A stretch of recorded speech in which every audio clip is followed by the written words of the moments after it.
Good morning to everyone, especially Smokin' Joe Burrow. You are watching The Sweat, presented by DraftKings. I'm Emerson Lotzia. She's Jessie, Coffield.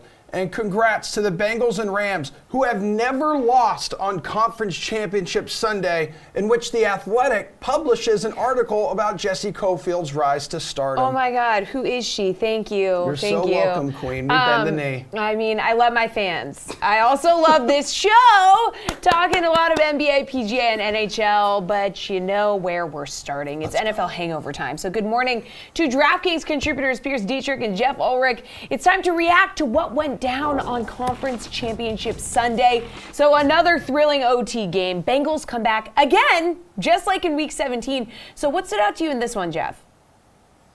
I mean, just that the Kansas City secondary isn't very good. And the Chiefs secondary is actually a lot better than I think people realize. I mean, look, they made the play at the end of the game, right? I mean, the Chiefs win the coin toss. Everyone, the crowd was basically, the crowd was like, we're going to the Super Bowl. We won the coin toss. We're going to the Super Bowl. The game's over. I think some people actually left and bought Super Bowl tickets. But the Bengals secondary, man, I mean, this is a very, very good unit. And they made the plays where it counted. And they're probably going to have to do it again against the Rams because, you know, the Bengals offense is in a tough spot against the Rams, D-line there. And their O-line is still getting up a ton of sacks. So to me, Joe Burrow overcoming his offensive line difficulties was, again, another huge theme in this game. But the other huge theme is that the Bengals defense, especially in that secondary, probably not getting enough credit. Kansas City's still going to be great for years to come. But, man, they've got to be able to plug these holes on defense. They got through 1 year and won the Super Bowl without doing it, with just like a kind of a mediocre defense. They've got to find a way to improve that secondary. Pierce, what do you think? Some people scoffed last week when I wanted to talk about Evan McPherson as the first person to mention. Yeah, it doesn't matter in DFS, but if you are betting on the Bengals, if you're playing the money line for the Bengals, Evan McPherson once again helped you cash a nice paycheck. And I would just continue to ride Evan McPherson as long as you can. Also, if we're talking about betting card, Patrick Mahomes with that interception as predicted. Bengals covering the spread on the road once again. They're going to be underdogs again on the road, so you might as well just keep riding that. And the other takeaway is that Andy Reid should be fired. Not kicking a field goal at the end of the first half was one of the worst coaching, if not the worst coaching calls ever. Not only did they need those points in the end, but you allowed the Bengals to believe in themselves. The Bengals were done. It was over. Reid choked. Mahomes choked again. That's another game that he has lost. He's got great stats, but when it comes to winning the big ones, Mahomes might be one of those guys. That's my takeaway. That's ridiculous. I mean, he didn't choke last week. What did he do in the second half? What did he do in the second half?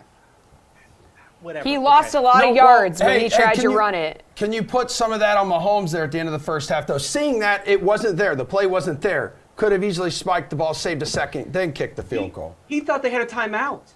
If you watch that play, after he throws that pass, he tries to call timeout. That's how out of it he was. He didn't know they were out of timeouts. That's a terrible move on his part. Look, I agree with Pierce's take that, you know, Andy Reid screwed up the game in a lot of ways. And the play calling at the end of the game, too, when they were down to the 4-yard line, what are we doing? Just run the ball, take it down to the 2, and you get one good shot there. But I don't know, calling Patrick Mahomes a choker, it's a little bit out there. This guy has performed. He does have a Super Bowl win. He's brought his team to the AFC Conference Championship 4 years in a row. I mean, I don't know. But yeah, so he chokes a lot. I love Monday mornings, especially Monday mornings in which Pierce Dietrich is calling for the head of Andy Reid. How about the Rams, though, guys? You want to talk about second half. They completed another second half comeback, as did the 49ers. Of course, they were struggling offensively the last two quarters. What did you take away from this one, Pierce? Does anyone deserve to be fired? Jimmy Garoppolo. Yeah, I think both the coaches are pretty bad. Both the coaches on this team are not good. I said last week, heading into the conference championships, that the power had shifted. It was no longer about the NFC. It's the AFC. And I was right. That was an ugly game. The same thing is we know Shanahan's going to choke. We get that. But Mcveigh is not a good coach either. This team is sloppy. It's inconsistent. They can't execute for 4 quarters. We saw that again against the 49ers. They couldn't beat Jimmy Garoppolo. Jimmy Garoppolo's intended air yards per pass was 5. You know what he did? He threw 5 to 10-yard passes over the middle of the field the entire game. Everyone knew that was what he was going to do before the game, and the Rams still couldn't get to the quarterback, and they couldn't shut down these meaningless passes. They almost lost to an average 49ers team. The 49ers' luck finally ran out, and the Rams were able to win this game, but these teams did not look good. I think the Bengals are going to win for sure.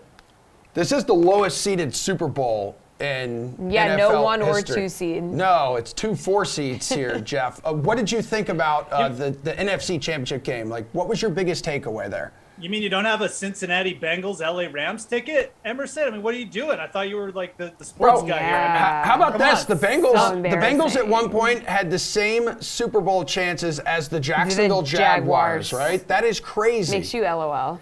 That's all Emerson. Emerson is going to post that on the top of his bed over the offseason, just like, it's our turn. It's just going to give it's hopium for next year for Emerson. Look, we may have disagreed a little bit on the last one. Everything Pierce said, I pretty much 100% agree with. Kyle Shanahan gifted a win to the LA Rams. The Rams were beat in this game. They were toast. A dropped interception, and then Kyle Shanahan not going for it on 4th and short. I mean, you give credit to Stafford and Cooper Kupp. They took the opportunity, and Cooper Kupp continues to produce. But these teams are not good. Absolutely. I mean, the LA Rams have been very, very inconsistent. They're riding a wave of, they got some good opponents. They got some good luck not having to go through Green Bay. Like, how lucky is that? They would have gotten trampled by the Packers, in my opinion. So, yeah, I'm very big on the Bengals this week going forward. And I do agree with another thing he said, the balance of power here. We were all talking about the NFC. Oh, the NFC is like better. Like, there's like 5 quality teams. No way. These teams, not so good. The 49ers blew a chance to go to the Super Bowl. I think they were still the actual better team. But, you know, when you have Jimmy Garoppolo as quarterback, you're not going to get those comeback late drives like, you know, the Kansas City Chiefs did against the Bills. So, yeah, the Rams, I don't know. They're an up and down team. They could still come through. Maybe the Bengals gift them another lucky win. But, man, like the Rams really were lucky to get a win there.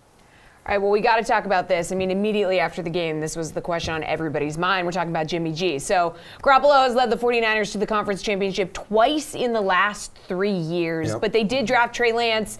And like most indications are that Jimmy won't return to San Fran, but all he does is win. I mean, the record It's with true. him. It may not be pretty. Yeah, but he does win. We saw Stafford change teams, help turn the Rams into a contender. So if the 49ers do move on, do you think Jimmy G can bring another team that just needs a little upgrade at quarterback to the conference finals or to the Super Bowl, Jeff? Oh, maybe the Patriots? I mean, this question it's kind of ridiculous, right? I mean, obviously, I didn't we saw write Jimmy it for the Garoppolo, record. three playoff performances in a row, basically was carried to wins by his defense. No, I mean, I don't think he's going to change the fortunes of a team that's just like slumming low in the standings. Now, we've seen teams with bad quarterbacks win. I mean, the San Francisco 49ers were like 1 interception away from going to the Super Bowl with Jimmy Garoppolo. They already brought Jimmy Garoppolo to a Super Bowl. So could Jimmy G, you know, perhaps get on the right train, maybe get with like an elite defense again, kind of like Peyton Manning did in his later years? Sure. I don't even hate Jimmy Garoppolo that much. I mean, I think he's like a better version of Andy Dalton. He's got a quick release. When he's been healthy, he's okay. The problem with Jimmy G is he's over 30. He's not healthy because he gets banged up every year, and he was really he's super banged up down the stretch. He's had major knee reconstruction surgery. Like, how many good years has this guy left? He's on the downturn of his career at this point, and he really hasn't played that well for 2 years. So, no, I don't think he's going to help anyone. He's probably going to slot into a team like Jacksonville and, just ride out some pine time or something. I don't know. All right, Pierce, do you have a brighter outlook for Jimmy G or no? No, it's much more bleak for Jimmy G. The guy's got nothing left. When he was healthy at the beginning of the season, he still could not spread the ball around the field. We know this about Jimmy Garoppolo. He's very limited in what he can do. There's just no value added here. Maybe if he was on an elite team with a bunch of weapons, he could go to the conference championship. But if you have a bunch of weapons around him, then what are you doing putting Jimmy Garoppolo as your quarterback? Go ahead and get a decent quarterback as well. I mean, anyone could slot into the San Francisco offense and do basically what he did. I think Trey Lance may have given them a better shot if they just would have tried and seen what he could do if he got more opportunities. But Garoppolo just doesn't have it. He can't move the ball around the field. Maybe he gets a Panthers or a Jaguars team close to 500, but he's not going anywhere near a conference championship game ever again. All right, the Rams guys are looking to become the second team in a row to win a Super Bowl on their home turf. We saw Tom Brady and the Bucs do it last season.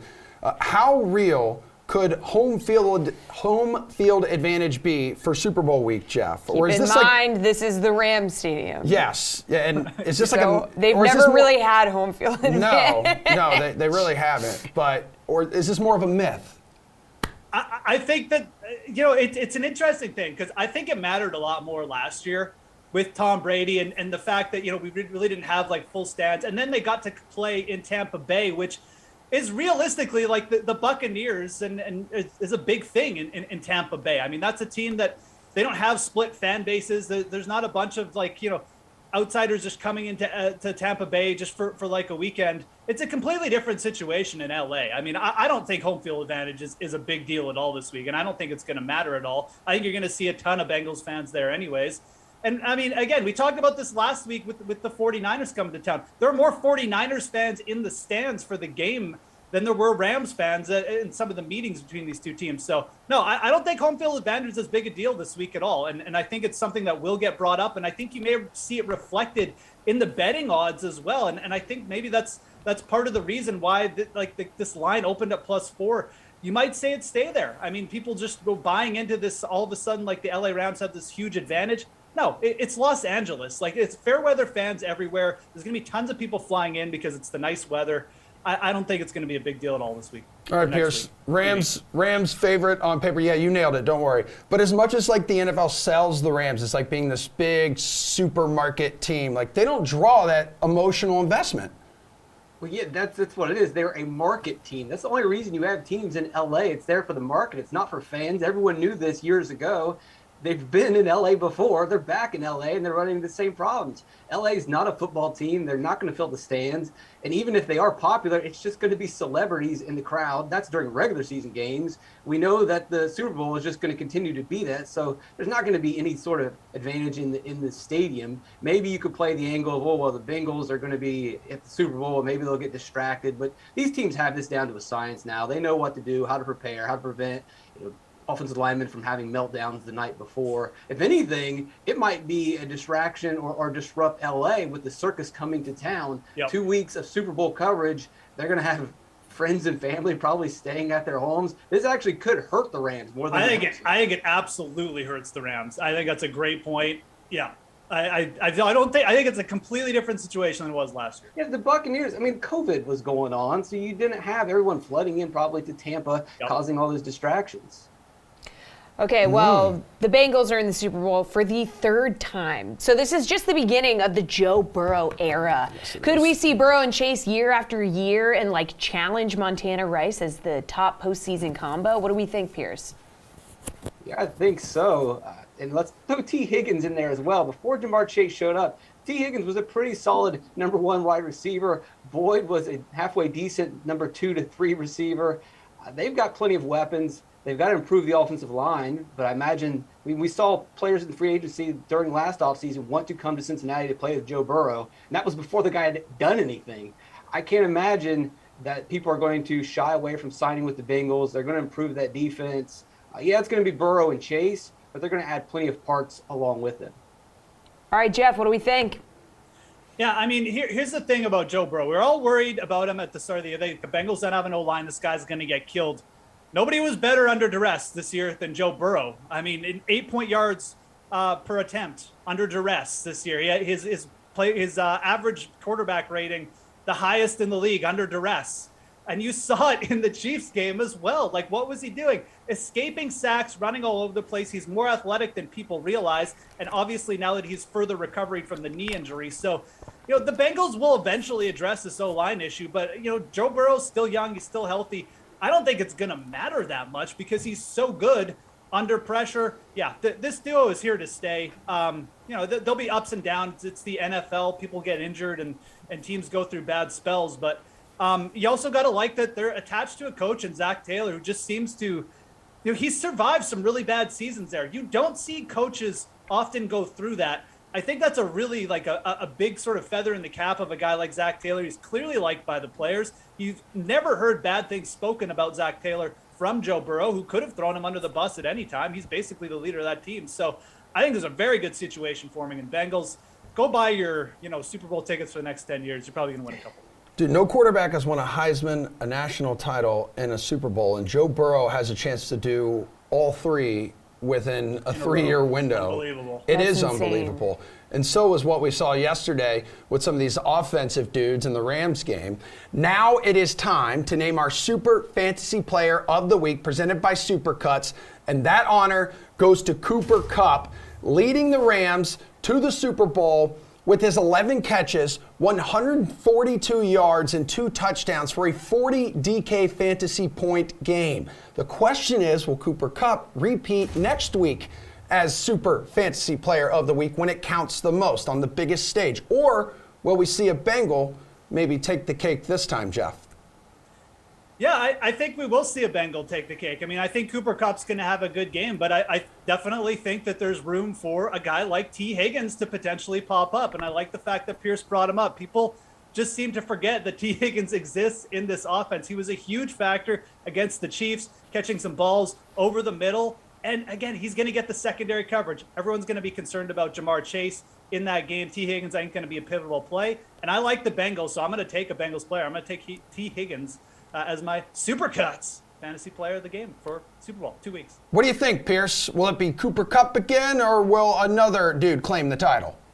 It will not be Cooper Kupp again. He'll have one of those 20 to 25 point games, but that won't be the best game. They're going to put double coverage on him. I mean, he can beat. You cannot put the guy in man-to-man coverage. He will destroy you, as we've seen the last couple of weeks. Bengals don't blitz. They'll have him in double coverage all game long.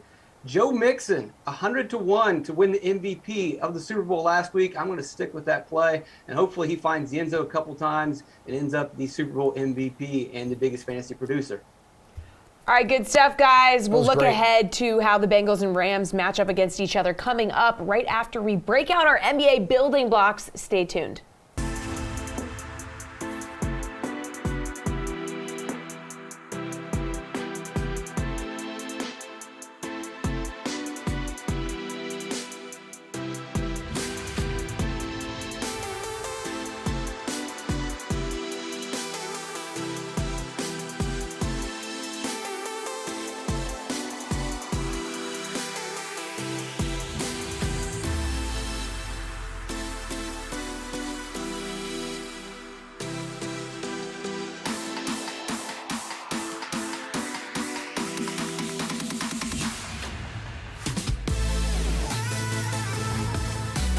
So we already covered football. Now Yeah. let's turn our attention to the NBA. It is time for NBA building blocks. So favorite players to build your DFS lineups around for tonight's 8-game NBA slate. And we are joined by DraftKings contributor Nick Fryer. Wow!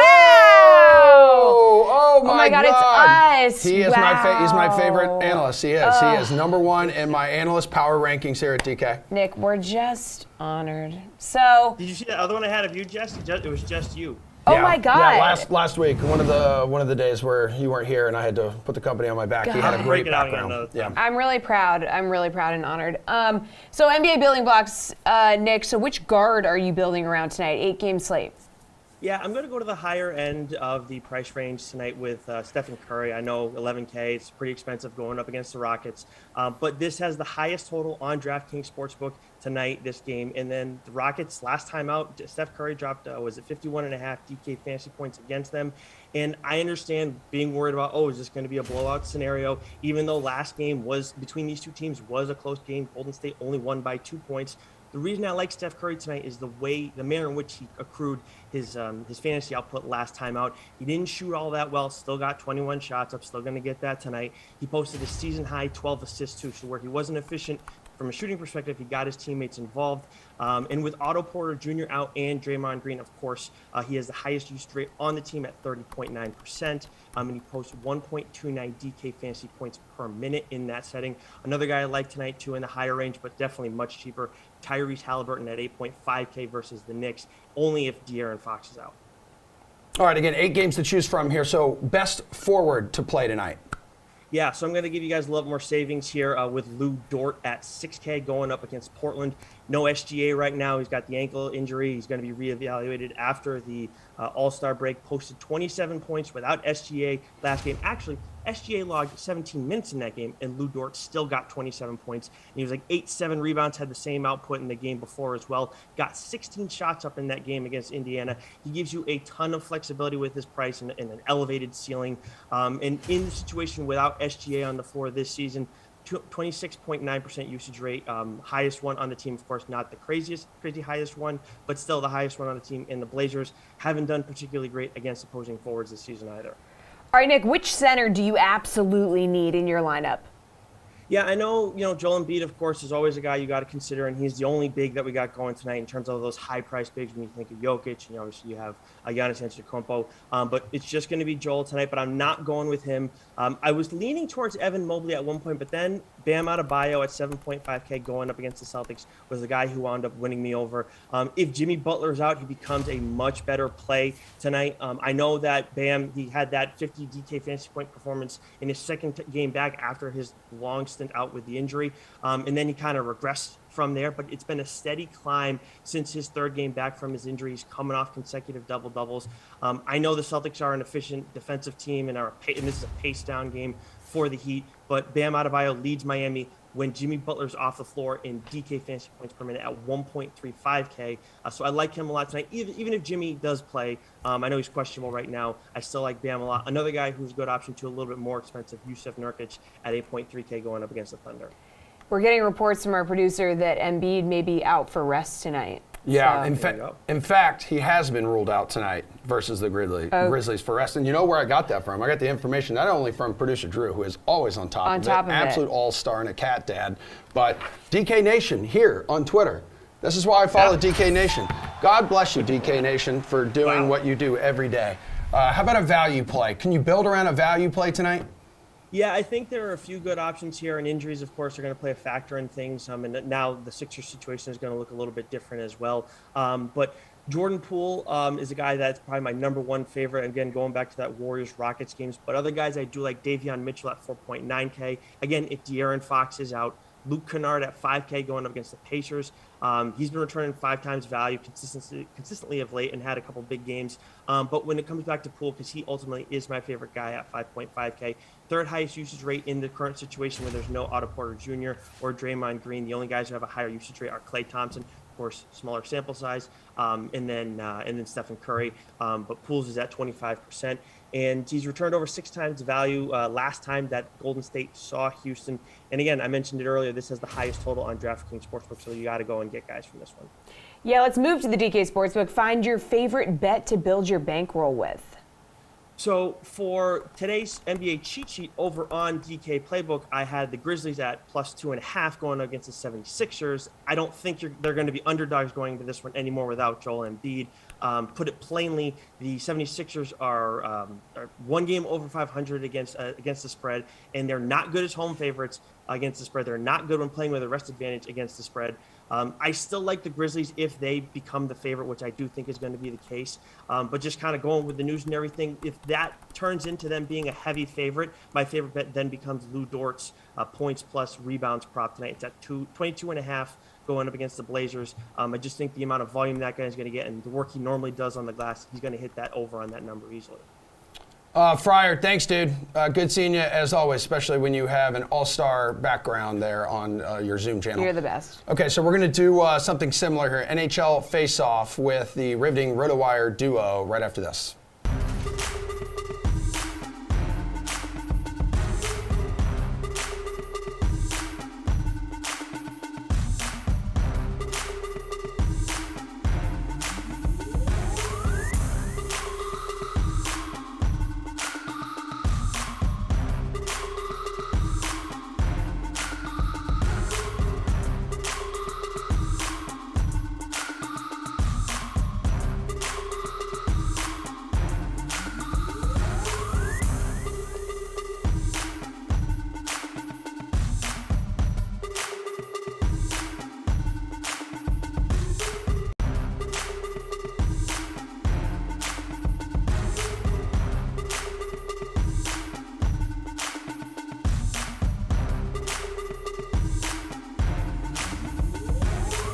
football, check. NBA, check. NHL, we're about to check that baby off our list right now. We got RotoWire's Paul Bruno and AJ Scholes here for some NHL opening face-off. We're breaking down tonight's 5-game NHL slate. Let's start with favorite skater to pay up for in DFS, AJ. Go ahead, man. You look nice and warm in that beanie.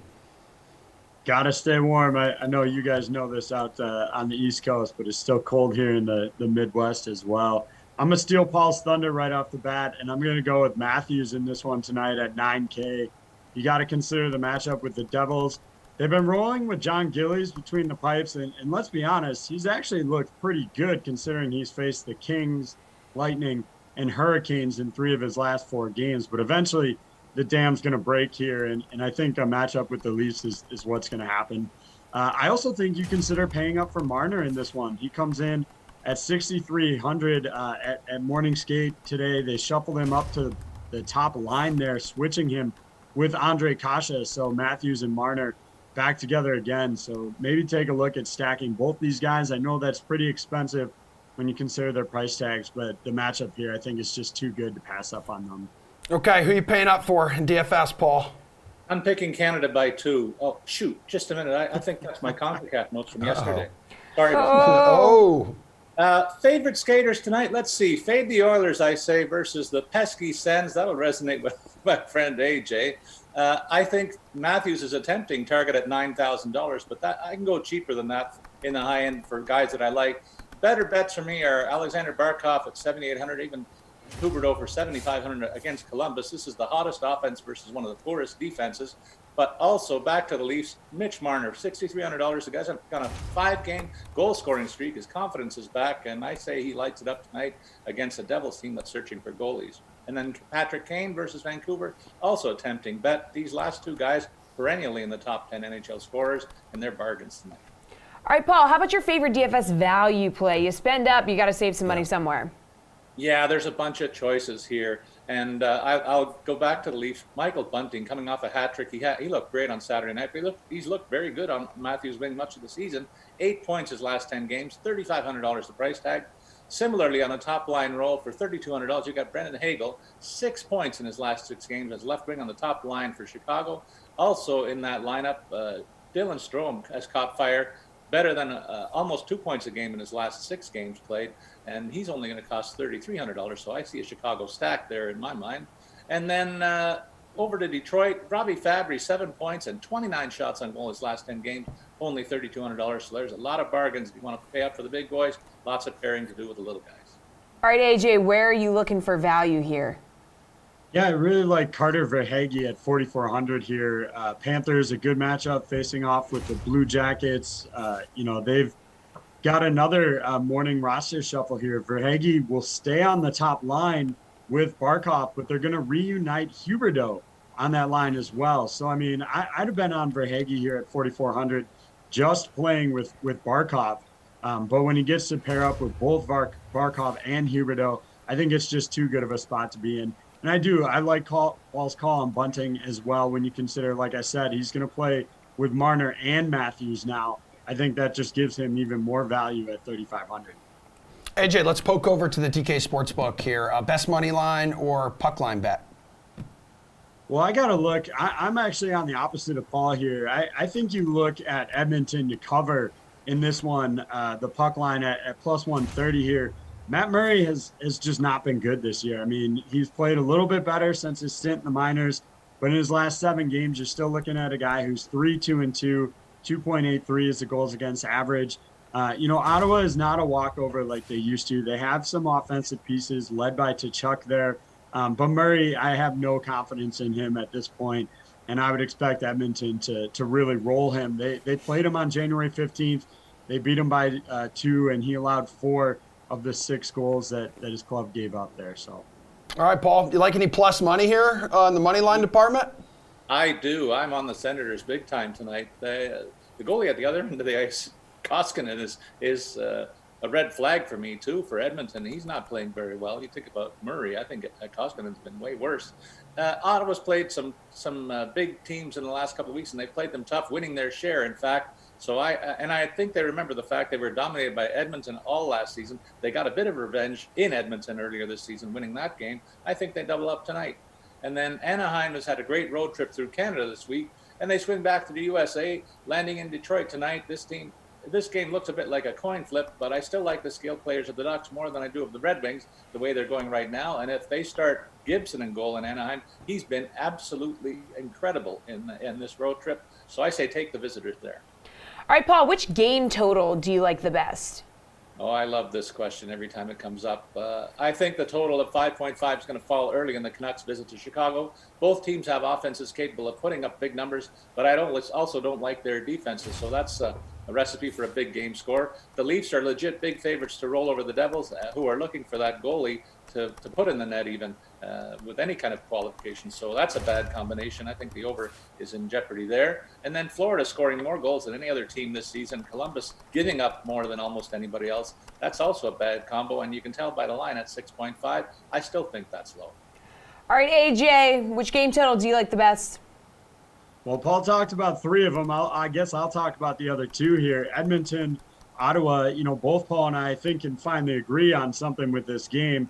Neither goaltender has been great. So even with the total at 6.5, I think the over makes sense in that one. And then Anaheim, Detroit, as Paul mentioned, the Ducks have been getting really good goaltending here.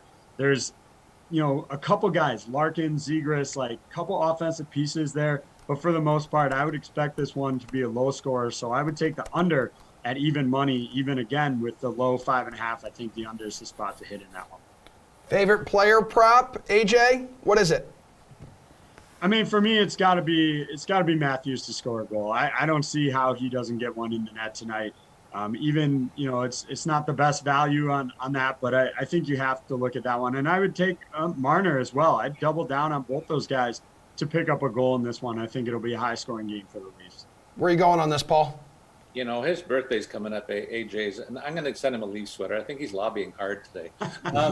The Florida Panthers, I think, are going to score big. Anthony Duclair has been a big part of their offense and still undervalued. I think the plus 165 to score tonight is a great payoff for him. Similarly, Brandon Hagel, plus 225 for that first line that's eating up right now for the Hawks. Great value against Vancouver. And I got to take a piece of the Leafs power play, and I had taken Willie Nylander to score. Plus 130 is his price tag. It's a little more of a payoff than Austin Matthews tonight. All right, fellas, good stuff. Appreciate the time. As always, we're talking PGA Tour coming up next. Stay tuned.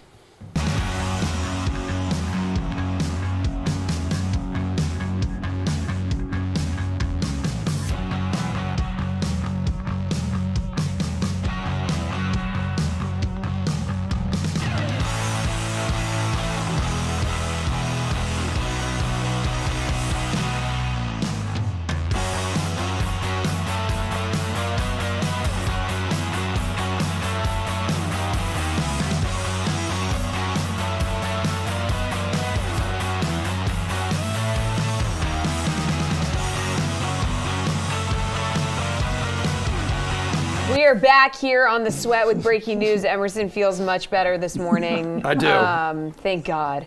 We're here with DraftKings contributor Jeff Ulrich, who does everything. He talks football, but he's here to talk PGA. It's PGA pin placement time.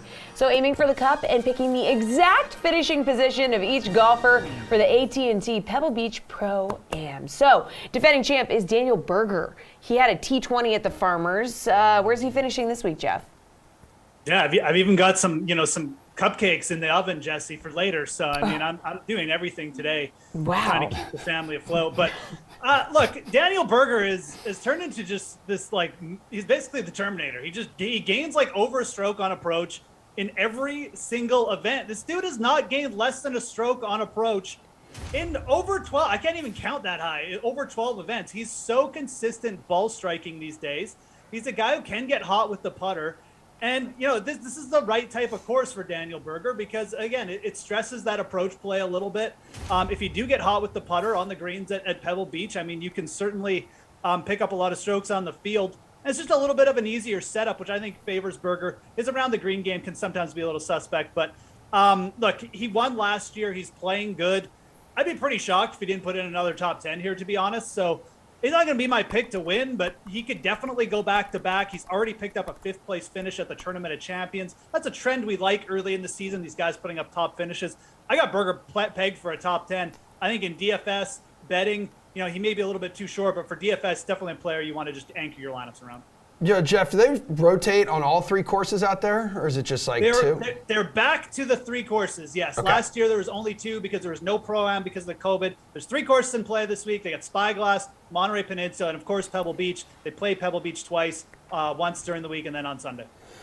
All right, well, I can confirm you are guaranteed a better putter than Will Zalatoris, and it's a shame that Reed T. Fowler's not here today because I know he's very passionate after the meltdown we saw, but Luke List rising up. So Willie Z losing to Luke List in a playoff.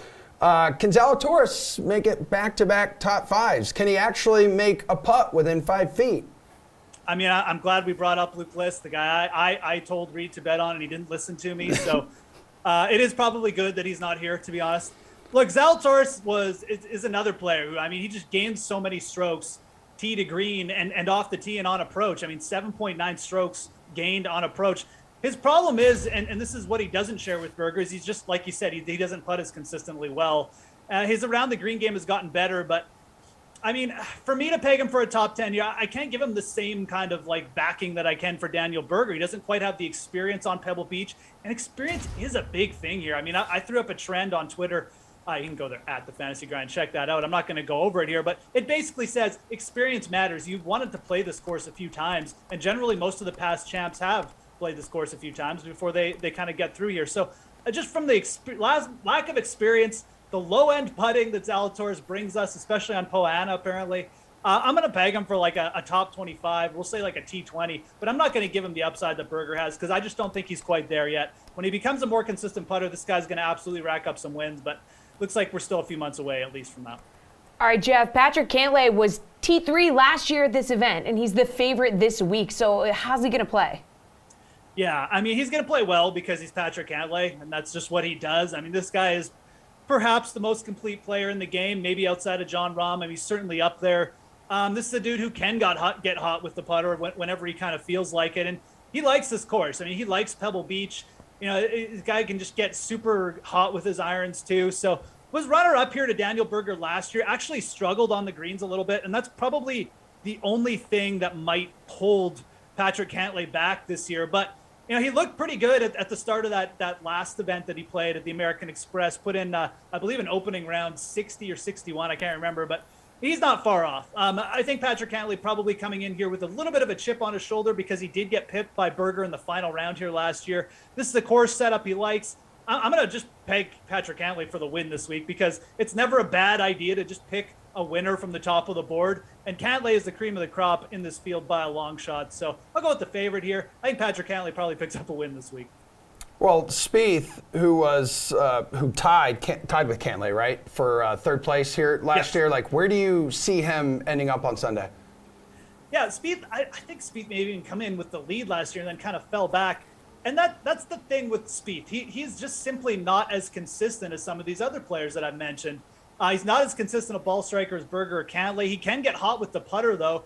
The problem with Spieth is he's looked quite off in his first 2 starts, and it's not a big sample size. It's not something to worry about long term. He's probably going to put it together by the time we get to Augusta. But losing strokes off the tee and on approach last week, he lost over 4 strokes on approach at the Century Tournament of Champions, which wouldn't have been that big a deal if he had bounced back last week. But Spieth at this tournament has been money. He absolutely loves Pebble Beach. He loves the setup.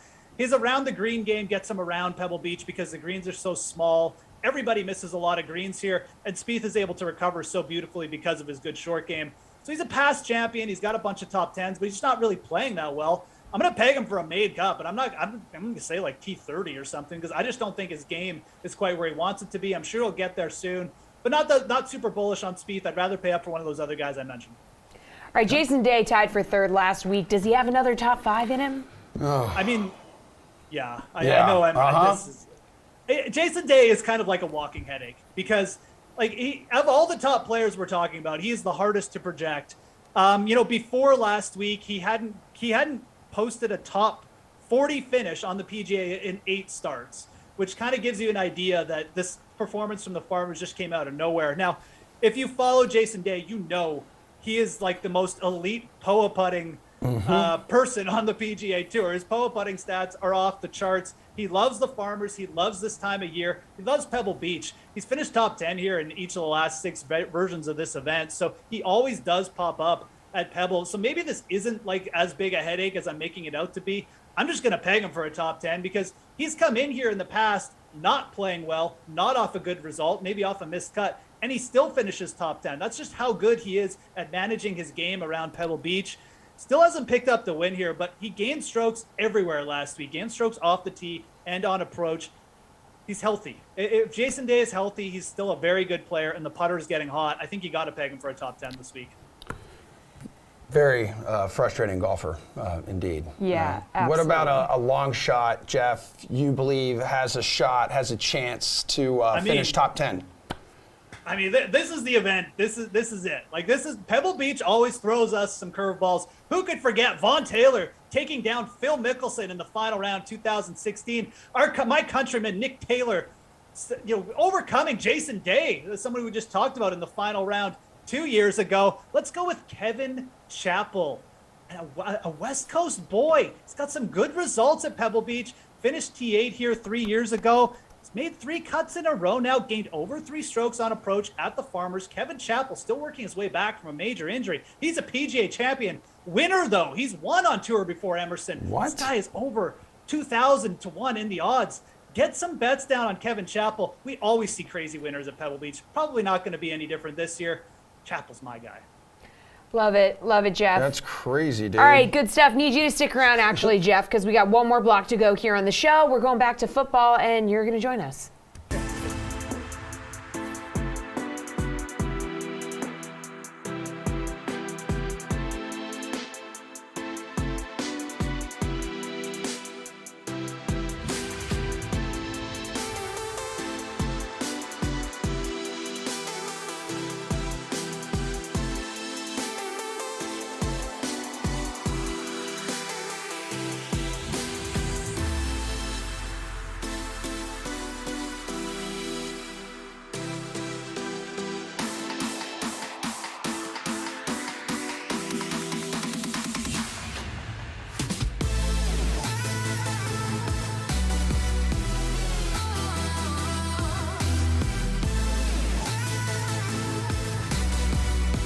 All right, we started this show with a little overreaction to what went down on Conference Championship Sunday, right? Yeah. So now let's look ahead, a way too early look, if you will, at the Super Bowl matchup between the Rams and the Bengals in LA. We have our panel back.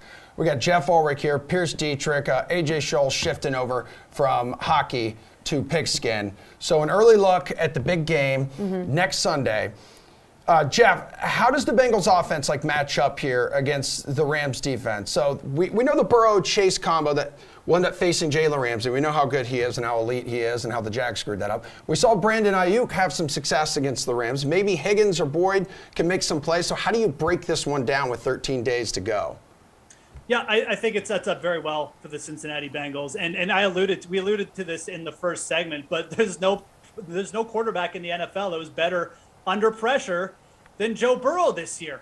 Yards per pass attempt, he gets the ball off. He can scramble a little bit, and he's done that more as he's gotten healthy and as the playoffs have progressed. He's probably going to do it a lot in the Super Bowl because it's the Super Bowl. You don't need to rest for another game. So, the Bengals, they'll run the ball a little bit. Joe Mixon is still an underrated running back who can break off those big chunks. He'll go for a couple yards, but still break off a couple big chunks. Also very effective as a receiver, though. So, the Rams are going to bring pressure. They're probably going to try and shut down Jamar Chase with Jalen Ramsey. It's not going to matter because T. Higgins, Tyler Boyd, Joe Mixon, it's enough to get it done. I think that this Cincinnati Bengals offense is in for another good game. Pierce, do you agree with that? I do. We're going to hear a lot about the trenches and the pressure on Burrow for the next 2 weeks, and rightfully so. But Joe Burrow has had almost no protection whatsoever, and he just keeps winning games. The Rams are third when it comes to sacks, but they also blitz at inside the top third in terms of rate of blitzing. But when you look at pressure and quarterback knockdowns, they're in the bottom third in the league. So when they don't blitz, they don't get to the quarterback. So if they are going to blitz, then you're going to have open receivers. You can't double team Jamar Chase if you're blitzing. And if you even try to do that, then T. Higgins is going to be wide open. And if you look at the Rams stats, it kind of bears that out. They're in the bottom third when it comes to yards allowed, when it comes to yards after the catch, when it comes to missed tackles. They can try to play with fire and try to blitz Burrow, but if they miss, he's going to absolutely destroy them.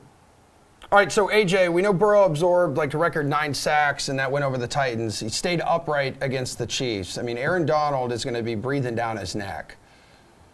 Yeah, absolutely. But I agree with these guys. I think the Bengals will be fine here, and they'll scramble him, Burrow out a little bit. Maybe even call some intentional, get him out of the pocket, get him moving a little bit. Look, the Rams' bread and butter, especially in the postseason, has been the run defense. They allowed just 54 yards per game in the postseason here. And so I think they're going to try and force them to throw because they think they can shut down Jamar Chase. But I agree with these guys. I think if you try and do that, it's not necessarily going to pay off. And, from a betting standpoint, Chase probably needs to score if the Bengals are going to win this game. You can get him on the DK Sportsbook at plus 100 to score a TD. I love that bet all day, and I'll definitely take that one. All right, how's the Rams offense match up against the Bengals defense? So we saw the Chiefs had their way with the Bengals in the first half, but then the Bengals came to play. So, Pierce, can the Rams use the KC first half to their advantage? I mean, they can, and we've said this every week all season. Everyone matches up well against the Bengals on paper. They're not that good of a secondary. Their linebackers aren't that great. The one thing that they do well is get rush with their defensive line. And you saw the Bengals not get to Patrick Mahomes in the first half, but then they got to him in the second half, and Kansas City could not do anything. So if the Rams' offensive line can play halfway decent, or if the offensive line can block the front seven of the Bengals, then Kupp and Stafford are going to be fine. But I imagine if I'm the Bengals, you would just put Kupp in double coverage and just shut him down and let the other guys beat you. But if they're crazy and allow Kupp to be in one-on-one, then Stafford and Kupp can go for over 200 yards between the two of them. Yeah, AJ, what's your take on this? Well, I think the fact that the Chiefs were, that the Bengals were able to get to Mahomes 4 times doesn't really bode well for the Rams when you consider Matthew Stafford is significantly less mobile than Patrick Mahomes. I mean, part of the first half success by the Chiefs was the ability to move Mahomes out of the pocket, and that's obviously not going to be as big of an option for Matthew Stafford. So I agree with Pierce. I would bring some pressure on Stafford, maybe double up on Kupp, and then, let the other guys beat you, because I wouldn't have a ton of confidence that they can. All right, what do we think, Jeff? Anything to add here? I mean, look, the way you attack the Bengals is to try and just dominate them at the line with the rush game. And the problem for the LA Rams is that a lot of the rush game right now is being anchored by a guy in Cam Akers who, blew out his Achilles 5 months ago. So I like the Rams rush game. They tried to insert Sony Michel again last week, and he just looks like he's kind of checked out because he's been replaced by this dude who couldn't walk 2 months ago. So the Rams rush game is really not in a spot here to dominate this game. Now, that would be an interesting wrinkle if they were able to take over this game. I quite frankly, I think that's the Rams' best chance of dominating this game. But, we saw what happened at the end of the last game. The Cincinnati Bengals have a very smart secondary. They bracketed, they double covered Tyreek Hill. It led to an interception. They're going to try the same thing against Cooper Kupp, and maybe Cooper Kupp breaks free for over 100 yards. But they're certainly going to put a cap on some of those big plays, and I think it's going to be enough. So I don't really like the way the Rams set up for them at all, because I think the Bengals have a very underrated secondary, and I think that's going to come to fruition again. All right, well, which team has the edge in special teams? Oh, man, Evan McPherson is fantastic for the Bengals. Florida guy, too. We've seen lots of these games come down to a kick. Plus, we're going to have tons of offers over on the DK Sportsbook, like longest field goal, over-under there for longest field goal. Which team will have more punts? Can't overlook the special teams on the Sportsbook, AJ. Yeah, Emerson, I think you're right. I think Evan McPherson is what gives the Bengals the edge, in my opinion. Look, you start at just the playoffs, 3 for 3 and over 50-yard kicks. He's been perfect the entire season, anything under 40 yards. So I'm going to look at some of those props that you mentioned here. Longest field goal made at over 47.5 comes in at minus 110. I like that. McPherson, like I said, he's been kicking 50-plus yarders for them in the postseason. The weather should be pretty good in LA there. And then longest field goal, if you pick the Bengals to get that, you can get -105. I like that one as well. So both these props to the kicking, and I'll go heavy Bengals because, yeah, McPherson has been just phenomenal all year. Okay, Jeff, what are you going to be looking for here in the DK Sportsbook, like in the special teams department? Yeah, no, I like the over 47.5 for longest field goal attempt as well. Matt Gay has a big leg. I mean, he's not as consistent as McLaughlin, obviously, but he'll get the 50-yard attempts, and we've seen Sean McVay is not scared to throw out Matt Gay for a 50-plus yard attempt. McVay actually likes to take the field goals as well. So I think that Zach Taylor, if you look at Zach Taylor's him going for it on fourth down versus sort of taking the field goal too, it's actually dropped this year. He hasn't been as aggressive. So I think you could also take the total field goals over 3.5 plus 110. I think there's a lot of reasons to be bullish on the over for the field goal attempts made in this game. You've got two pretty solid offenses, but also two coaches who sort of will settle for field goals. We have one very consistent kicker and at least one kicker with a big leg on the Rams. All right, Pierce. Yeah, I don't know which bet I would go with at this point because it's all very circumstantial. And like Jeff mentioned, both of these coaches are more than willing to settle for field goals, and I can't see that changing in this game. It's worked out for them so far. I mean, the Bengals have settled for field goals. They say, well, that's how you lose games on the road, by settling for field goals and not getting touchdowns. Well, hasn't seemed to hurt them yet, so I imagine they'll keep on kicking. And Matt Gay has been really solid this year, 32 of 34 on the season, 7 of 8 from 40 to 49, 4 of 5 from 50 to 59. As Jeff mentioned, he's got a big leg. They're both pretty good kickers. I think the narrative and just the clutchness means that the Bengals have a little bit of the edge here. All right, who has the coaching advantage here, right? Ooh. Taylor versus McVay. Now, McVay's been to the Super Bowl before. And like we just mentioned, no shortage of bets on the DK Sportsbook that the coach has influence on. We're going to have number of third down conversions, number of fourth down attempts, and 2-point conversions. So who has the advantage, and is there a bet to be on the lookout for when the lines come out? Jeff, we know McVay's use of timeouts can be chaotic. Mm-hmm. And Zach Taylor comes from the Sean McVay coaching tree. He does, but I feel like his branch has been just cut off, and he's started to grow his own tree now, to give you a nice poetic analogy. Yeah, that's beautiful. I think there is a clear difference in these two coaches, and I think Zach Taylor does carry the edge here. He's a coach that just seems like I mentioned, he seems to have evolved a little bit this year, and it's shown out in some of the things that have happened throughout the year. This is a team that went really run heavy at the start, but if you look at Cincinnati, especially over the last 3 games, Joe Burrow has averaged over 36 pass attempts per game. So they're going back to a little bit more of a pass-heavy approach. And to me, that's really him playing the matchups. And again, the matchup here dictates that, they're going up against a Rams rush defense, which is top 3. I think that one thing you should be looking for is to take the over on things like Joe Burrow's passing yards, Joe Burrow's pass attempts, because I think that when you look at Zach Taylor and the way he's been calling games of late, that's something you should be able to take advantage of in the props this week. So when those come out, or if they're already out on the DraftKings Sportsbook, something to look for. In terms of third down, fourth down conversion rate, I would probably take the under on McVay. Like I said, he's a guy who likes to settle for field goals. So if there's anything out there, will a coach go for fourth down? How many fourth down, attempts will there be? I think the under here is actually fairly interesting. I'm expecting Sean McVay to call a pretty conservative game. All right, what do we think, Pierce? Well, for me, when I look at coaches, there's just kind of 2 dimensions. There's the X's and O's, and then there's the human aspect of it. You look at Belichick, and he knows how to do the X's and O's, and he knows how to motivate his players. When you look at these 2 coaches, they're a little bit different. McVay definitely is an X's and O's genius, but when it comes to motivating and getting his team to execute, play in, play out for 4 quarters, they don't get it done. And then you see kind of the opposite from Taylor, even though I think Taylor is a decent X's and O's guy. He's clearly a motivational quarterback or coach. He definitely understands the human aspect of it. His team was down 21 points at Kansas City. That game was over, and they found a way to come back. They found a way to stay in the other 2 previous playoff games. I tend to favor that type of coach. I'll take a Dick Vermeil over a Mike Martz any day. And I think Sean McVay, he can call the right plays, even though sometimes he doesn't. But keeping his team's head in the game, keeping them motivated, he lacks that. And I think the Bengals end up winning because of it. All right, AJ, real quick. We got under a minute here. Yeah, I agree with these guys. I give the edge to Taylor. I did not think that we'd have a Dick Vermeil reference today, so kudos to Pierce on that one. Look, one prop in this kind of category that I'll throw out there real quick. The successful 2-point conversion comes in at plus 250 on the DK Sportsbook. I actually like that one, so go take a look at that.